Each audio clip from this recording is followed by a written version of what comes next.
All right, so very good afternoon to all of you, our cherished viewers of Hot Issues on TV3. So, on Tuesday, the 21st of February 2017, the President of the Republic of Ghana, Nana Addo Dankwa Akufo-Addo, delivered the State of the Nation address. Now, that has generated a lot of controversy. The figures he churned out, the minority NDC say, are not the right figures. The president says, well, the country's debt to GDP ratio is 74%. The NDC says, you cannot tell us that is 74%. Where are you getting the figures from? Do we have the real figures, or you're dealing with provisional figures? And then the president talks about the growth rate of 3.6% being the worst in 23 years. Well, the NDC has a response also, and they say that cannot be the case. It can't be that. And so where is the president getting his figures from? This afternoon on Hot Issues, we want to find out a few things. One, what is the country's debt stock? Two, what is that to the GDP ratio? And also find out, so what did we use all these things for? As well as find out why the minority thinks that, the State of the Nation address as presented by the President, Nana Addo Dankwa Akufo-Addo, is not the true picture of what the state of the Ghanaian economy is. My name is Winston Amwa, and this is Hot Issues. When we return after this break, I'll introduce my guest, and then we begin the discussions. Stay with us. We are right back after this break.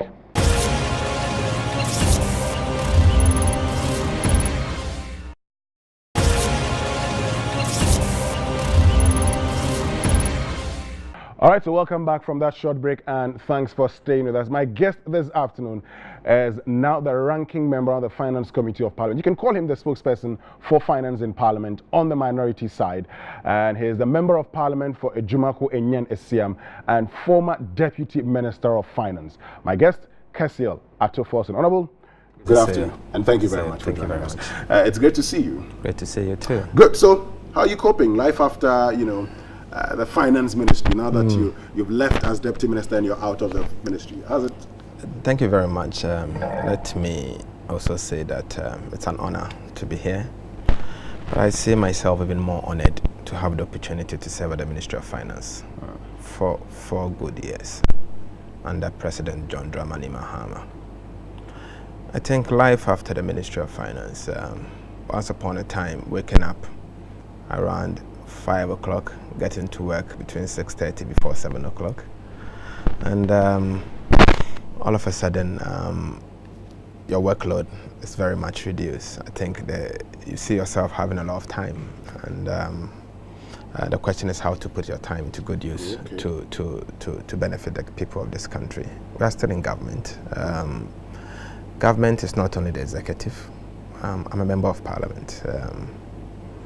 My duty is to provide an oversight on the finance side on behalf of my party for the people of this country. So we're doing that well, and for me, the main focus is for Ghana to succeed. So at least now that, for now, it's more like a blessing in disguise. You have some burden lifted off you. You can afford to sleep a little bit longer. Not necessary. I'm a young man. I want to work well. I wish to contribute my quota towards building this country at my young age. And when I retire, I can say that I've also contributed my quota. So I still want to work at 5 o'clock. Oh, really? And I'm still waking up at 5 o'clock. Well, you still might be waking up at 5 o'clock, yes, so then you might not go to the office at 6 o'clock. But I get to Parliament pretty early. It helps me to go back and read things that probably didn't give a good read at it. And look things far more detail, and also put some thoughts down, possibly write your memoirs for the work you've done at the Ministry of Finance. That's a great one. So let's get to the work you did at the Ministry of Finance. How much did the NDC borrow within the 8 years? Of course, you spent 4 years at the ministry, but how much did the NDC borrow within 8 years it was in government?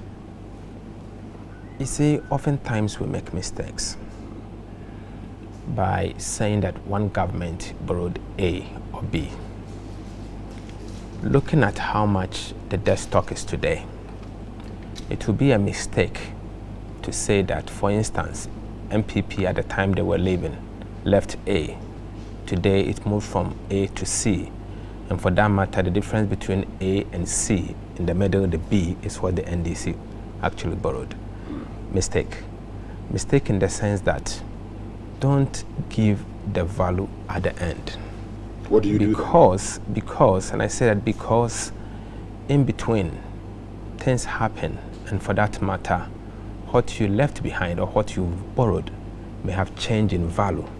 What are those things that happen in between? An example, the MPP leaving office in 2008, they've been very, very vociferous about the fact that they left behind a debt of 9.5 billion. That debt truly includes external component, debt that they borrowed in US dollars, debt that will be serviced in US dollars, debt that will be repaid in US dollars. At the time they were leaving, the end period exchange rate was 1.2141. Okay. Check from the Bank of Ghana website. Yeah. It's available. Therefore, merely looking at the exchange rate at the time and converting the dollar component of their debt to the cedi and conclude that it's 9.5, it's very misleading. What is misleading about that? I tell you. What is misleading about that? Yes. For instance, if today the MPP, when NDC was in power between 2009 to 2014 and 16, or let's say early 17, if we had not borrowed at all, what would have been the present value of the debt the MPP left behind? Tell me. You see, clearly, you have to consider inflation and the fact that the current value of the dollar, for instance, let me give you an example. They borrowed the Eurobond of $750 million without putting in place measures to repay the Eurobond. And it was bullet payment. Bullet. So you service the debt biannually. Every half year, you pay the interest on it. At the end of the year, you are expected, at the end of the 10th year, you are expected to pay the entire $750 million US dollars bulk to the investors. At the time they borrowed, the cedi to the dollar was 1.2141. In quote, end period. But it may even go below that because the 2007, 0.95. Yes. Okay. So if it's 0.95, depends. I don't think it was exactly to 0.95 because it was around September, so you have to look at the time. After the redenomination. Yes. Yes. So the cedi was around 0.95. Yes. Okay. So if you look at that, today the dollar to the cedi may not be 0.95. They are going to service this debt or repay this debt using today's exchange rate. So the present value of what they borrowed last time as against today is not that amount. That is my argument.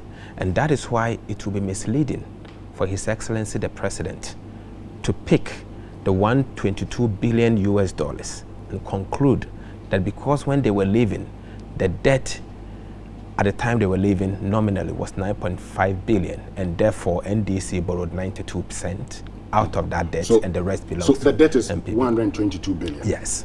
Cedis. Yes. But you argue that if Yes. you were to do the dollar term, Yes.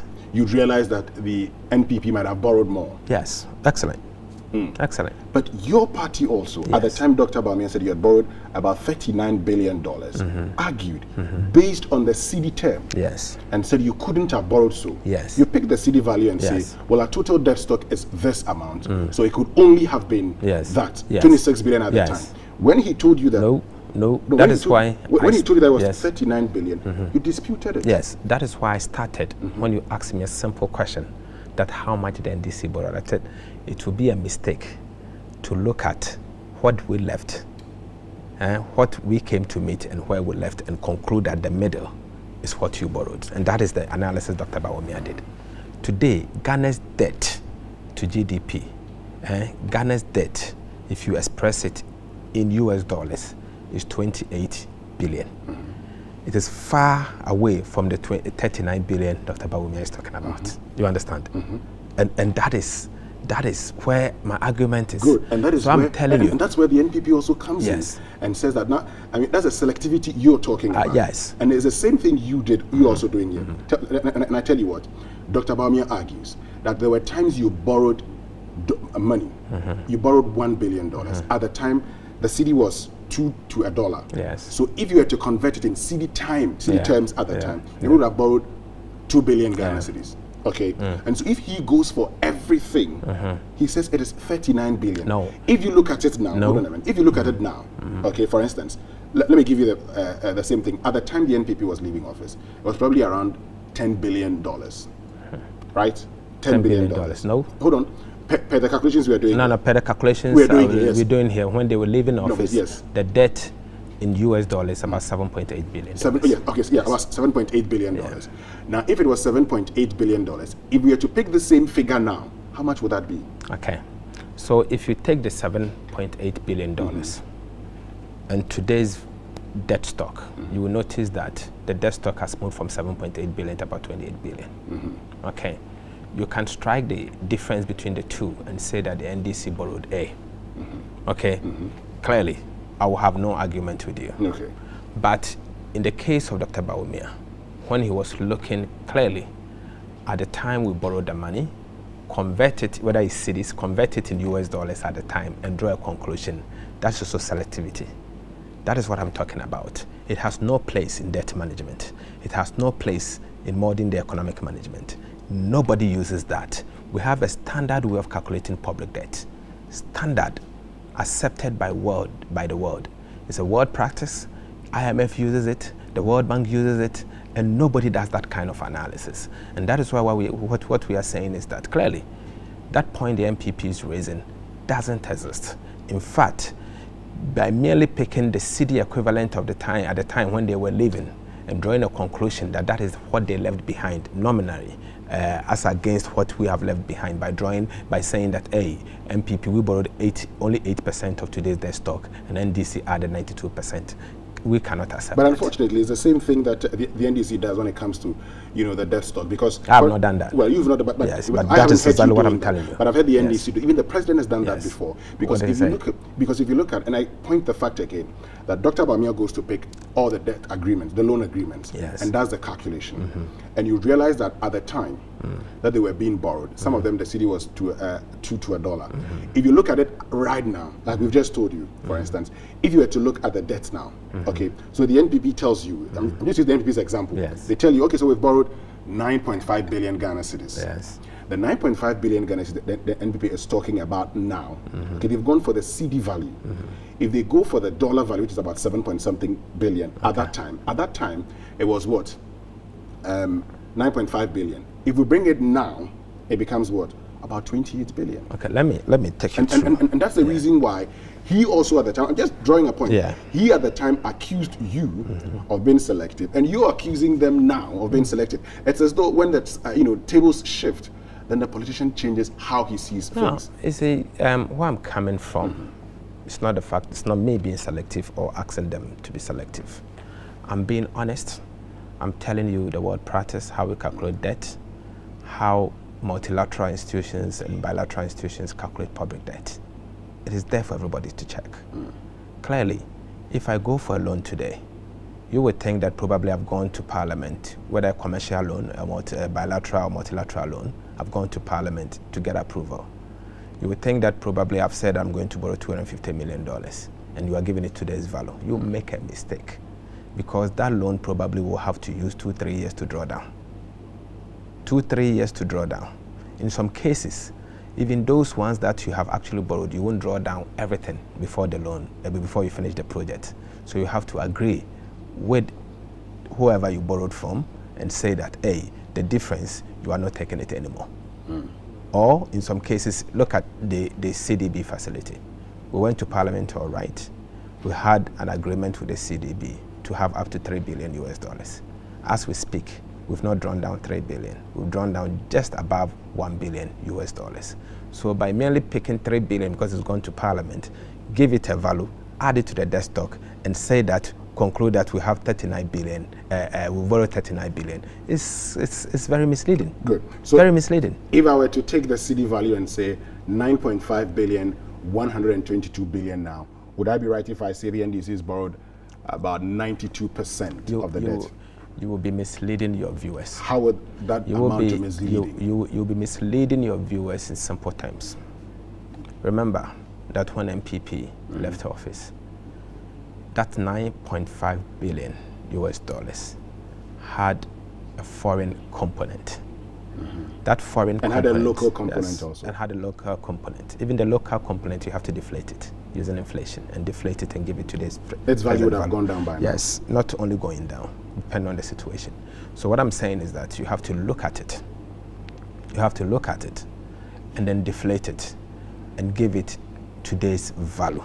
Okay. By giving it today's value, we've done the analysis. Okay, what we have said help is me that, understand finally on this bit. Yes. Do you know how much the NDC borrowed within that 8 see, years? What we have, let's say, okay, so we borrowed this much in dollars, that much in cedis. Yes. Do you know, the figure? What we have said is that given the MPP's time when they were leaving office, the debt they left behind of 9.5 billion, look at the cedi component, look at dollar component.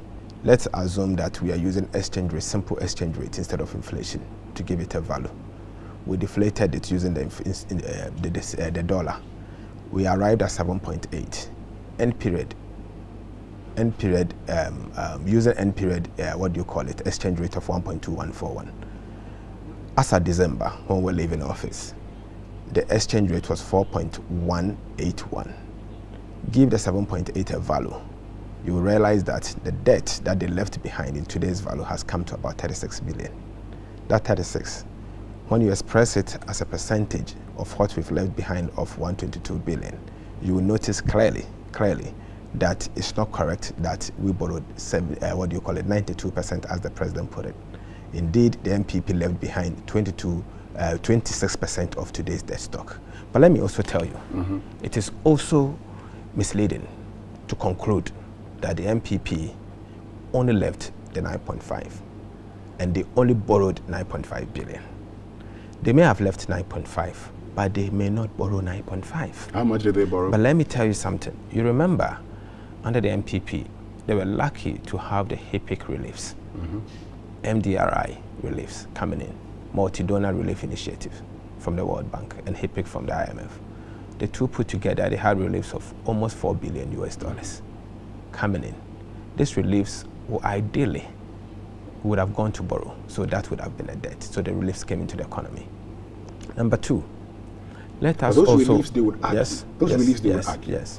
that it was okay. So when it's time for repayment, you use for social interventions. But it's an expenditure. Yes, so it is. So they make the point that it wasn't as if it's written. So yes, I know. It was a debt they had. But when it's time for you to go and pay, that means that you'd have used it. I know they use some of them. Some of which you met and used for free exercise books and free school uniforms. They use it. Some of them to build public toilet. We know that. And some you use to buy free exercise books. Let me say something to you. That 4 billion is an undeniable fact. It would have been an expenditure, and they had no choice at the time than to go and borrow. So they had space. There's a fiscal space. You borrow because you don't have fiscal space. If the space is not there, you run a budget deficit. You have no choice than to go and borrow. Okay. That is what you have to understand clearly. Well, we need to go for a short break. When we return after this break, we'll find out more about, the fiscal space. There's been lots of issues concerning how much, goes into wages, how much goes into, government transfers, and how much goes into the payment of loans, and whether or not we have fiscal space and how sustainable that is. Stay with us. My guest this afternoon, Hot Issues, is Honorable Cassiel, who was Deputy Finance Minister during the second term of the NDC. That's, NDC 4, if we could put it that way. Stay with us. We'll be right back after this break.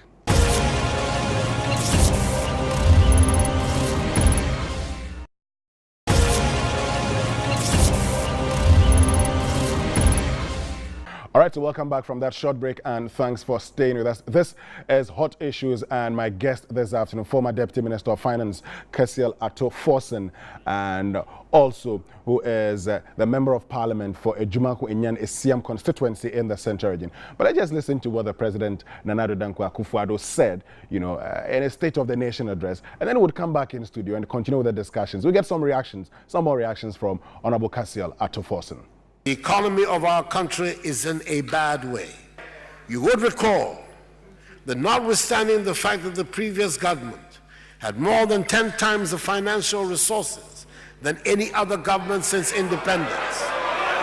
In the run-up to the 2012 presidential and parliamentary elections, resulted in a quagmire that necessitated the urgent intervention of the International Monetary Fund, IMF, in 2014. The previous government promised Ghanaians that the reckless public expenditure that characterized the 2012 election year would not be repeated. Mr. Speaker, the promises to the Ghanaian people were, however, not kept. All the targets under the IMF program as of December 2016 have been missed. Fiscal indiscipline once again reared its head in the 2016 election year. Total projected expenditure for 2016 was 443.9 billion cedis, that is 26% of GDP. But actual expenditure amounted to 50.3 billion Ghana cedis, 30.2% of GDP.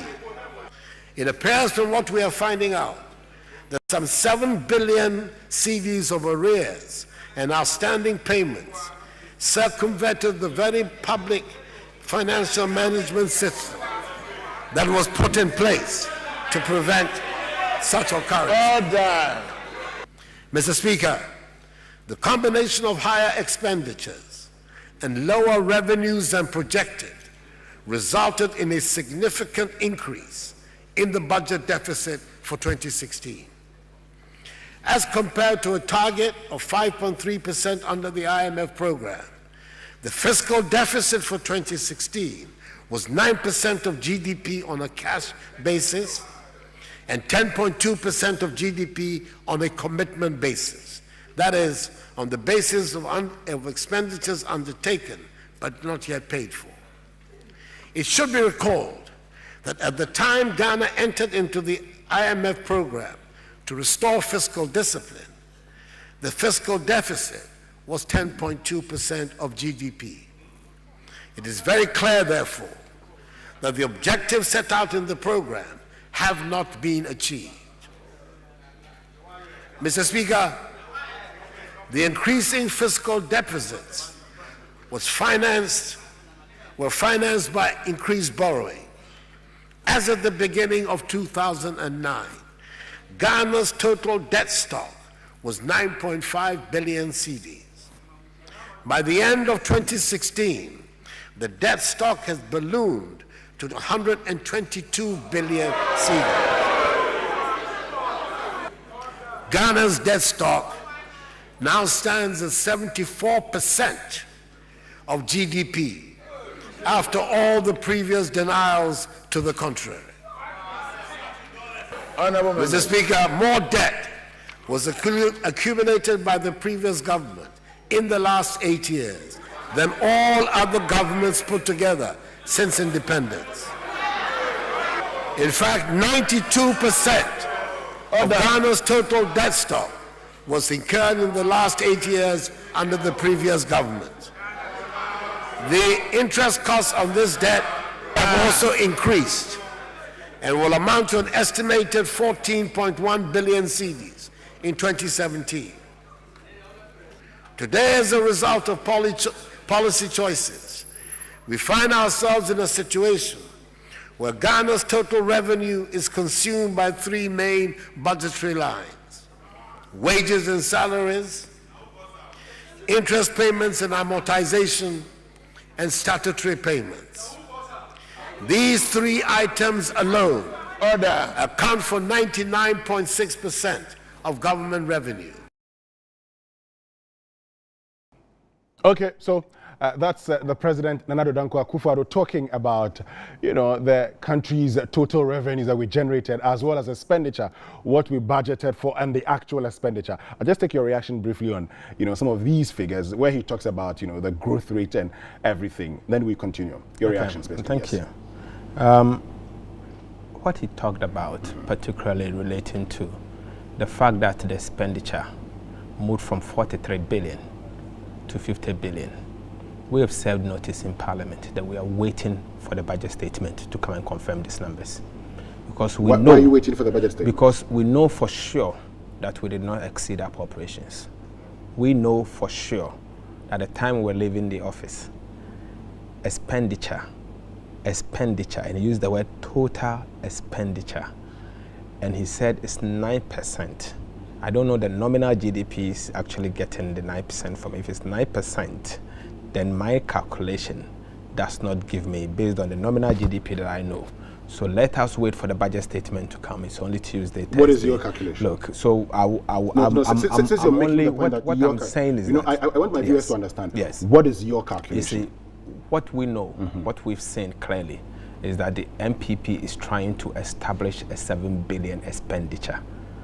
They cannot use the word expenditure for the 7 billion that they're making reference to. That 7 billion they're making reference to is actually commitment. Expenditure is what you have paid for. Commitment is something that the government in various MDAs have committed in contracts. That is awaiting processes of payment. So it has various stages of processes. You cannot term that as expenditure. And that is why we've served notice in Parliament that we await the budget statement. Let the budget statement confirm that indeed it's 50 billion. But I'm not convinced that indeed the NDC administration spent, and use the word expenditure, 50 billion. What are you convinced the NDC administration spent? We have said that we stayed within our appropriations. The budget, what was approved by Parliament, was 43 billion, and we were within the 43 billion.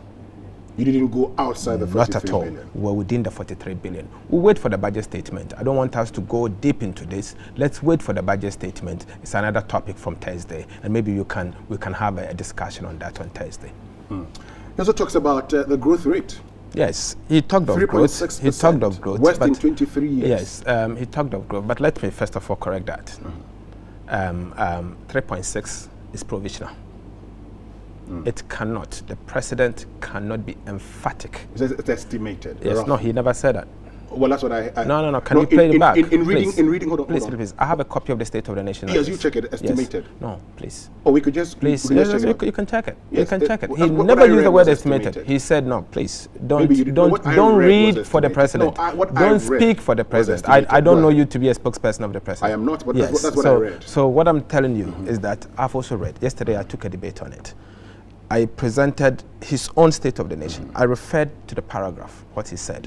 So you cannot read something different, and I have a copy of what was delivered before Parliament, and tell me what the president said is different from.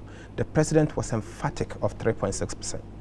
What we are saying is that he should have said estimated or provisional, because it can only be an assumption. Until Ghana Statistical Service comes out, there's no way you can place your hand on a finger and say that, your finger on something and say that, hey, this has been done. This is 3.6. It's not 3.6. Let's await Ghana Statistical Service. And until Ghana Statistical Service comes out and say that the growth was 3.6, yes, fine. But even if it's 3.6, even if it's 3.6, let us look at the actors of growth. What goes into growth, and why probably we've got into where we are. Indeed, we were open.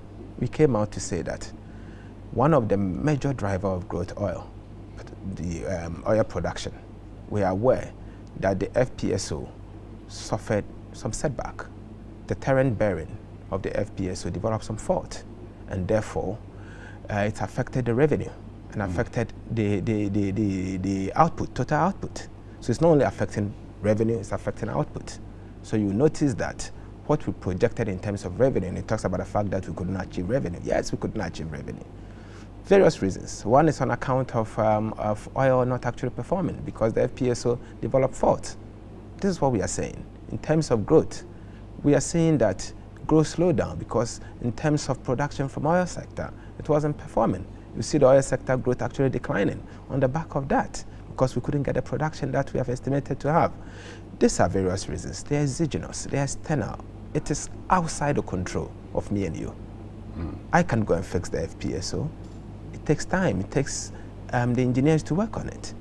And I'm telling you, that if care is not taken this year, FPSO Atamils will be going back. Will be going back for them to fix, and it's going to affect will be oil going sector. Back for them to fix. Yes, What's because the deterrent bearing has developed a major fault. They had to manage it to take us through the year, and from what I'm hearing, they may send it back for fixing if they can't fix it here, and it may take off. It may be off for a couple of months, which can affect not only revenue, can also affect GDP growth. So we should put things in perspective. And the last time I checked, the GDP growth for 1994 was 3.3%. So even the calculation is wrong. It can be 23 years. 1994? 1994. The GDP growth was 3.3%. So 3.6% is way above 3.3%. So from 1994 to 2016, certainly it's not 23 years. I mean, do I get the impression that's a justification of I'm telling you that you see a lot of inaccuracies. And I'm saying that in future, those preparing the president's speech should check. He's the president of the republic. When he speaks volume. He's our president, my president, your president. When he speaks, it should be final. I shouldn't have what it takes to come and tear the president's speeches about. You should make sure your I is dotted, your T is crossed. It's not 23 years. But are you happy about the growth rate we achieved, the provisional growth rate we achieved last year? Last Are year you proud again, of that? yeah, last year again. You remember the IMF estimated 3.5. Okay, and the same MPP came out as one of the worst, but we ended up with 4%. Okay, so it's like that. So IMF can say one thing, Fitch can say something, people can come out to the estimation, Ministry of Finance can estimate something. But until Ghana Statistical Service comes out to declare exactly how we ended the year, but we're optimistic, looking at how we fared in the course of the year, that probably we will be exceeding the 3.6. But are you proud of that provisional 3.6? Let me say something. It's not about me being proud. It's about what accounted for that growth. What accounted for that growth? I've seen MPP looking at trends and saying that, hey, they are better off. But you see, we had a mandate of 8 years. They had a mandate of 8 years. We looked at who grew the economy from where to where. Okay, they grew their economy an average of 5.6%. Even if I agree and add the 3.6 as provisional, that since Ghana Statistical Service is yet to come out, let's stick with the President 3.6 or the Ministry of Finance 3.6 estimation. If you strike an average, it's 6.8. So when it comes to who grew the economy, you can always give credit to but them. Is it not a shame and worrying that in 2011 we grew at 14.4%? Yes. And in recent I've seen figures of 15%. Yes. Then it comes to 2012, it's around 9%. And then from 2013, we begin to go down up until this time. It's the setbacks. When you had been in office. It's the setbacks the country faces. You can't always, there are high and lows of a country. Country goes through high and lows. There are times that things are good. I mean, MPP at one upon a time grew to about 9%. The growth at MPP time was about 9% in 2008. But it dropped the following year to 4%. 4%, 5 percentage fall. Because in 2008, the investment in Can 2008 was the one that pushed the growth at the time. Major investment. Hold on 1 minute. I mean, we definitely would come back to this particular question, the bit about what really went wrong. We need to go for a short break. When we return after this break, I'll get Honorable Cassiel to Forson to address this particular issue, as well as other issues concerning the State of the Nation address on hot issues with me, Winston Amwa. Stay with us. We'll be right back.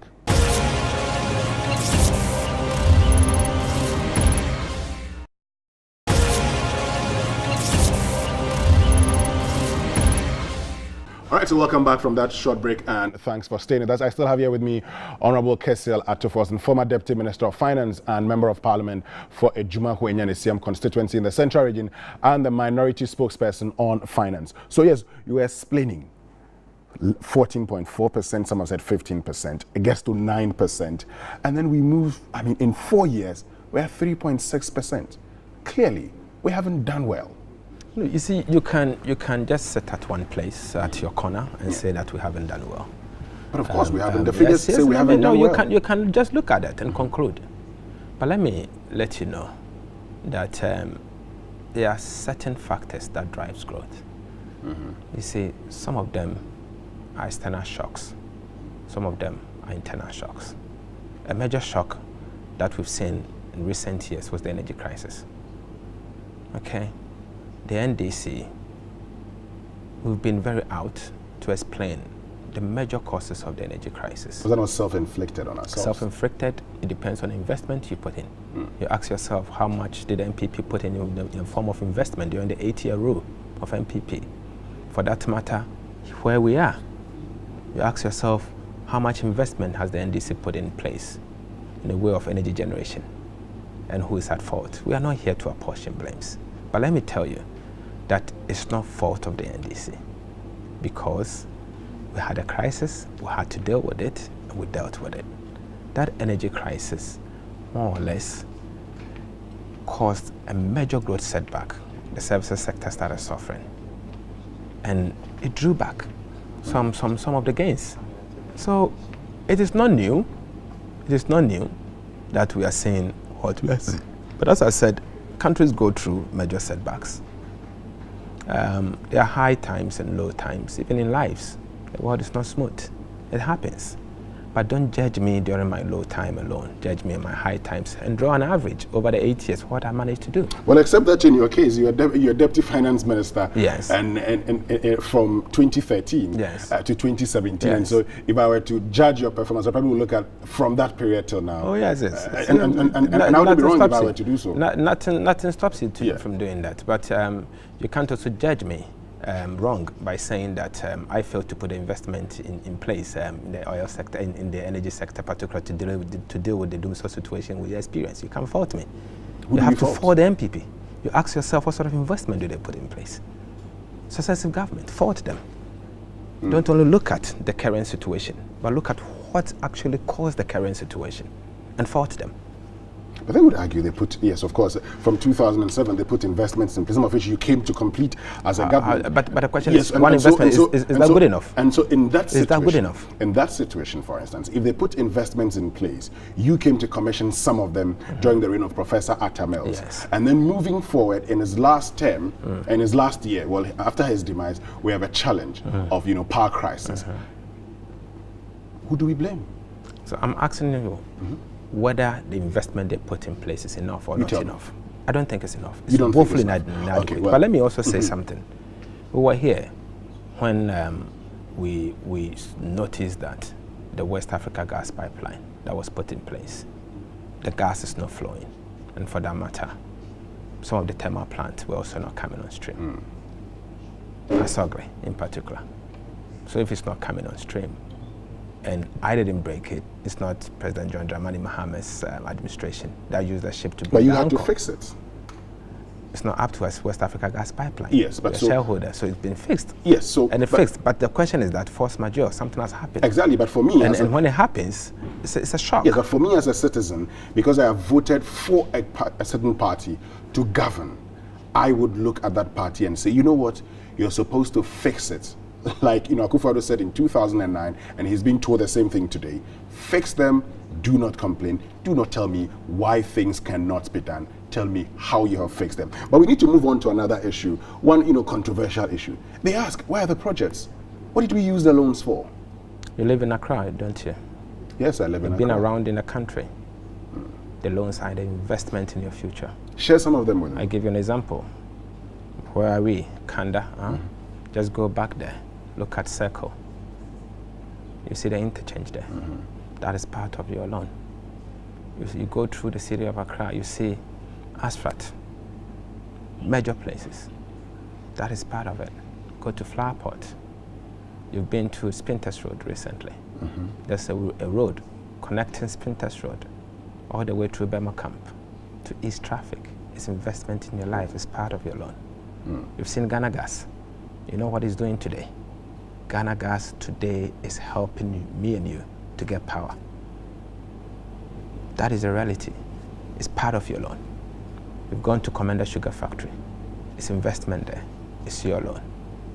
I can count them, go on and on and on and on. But let me say that as long as you prepare a national budget and you throw out a primary deficit, you throw out a deficit, it means you are actually going to borrow to fund your debt, your expenditure. The difference, the deficit. Simple. Can UNDP do without borrowing?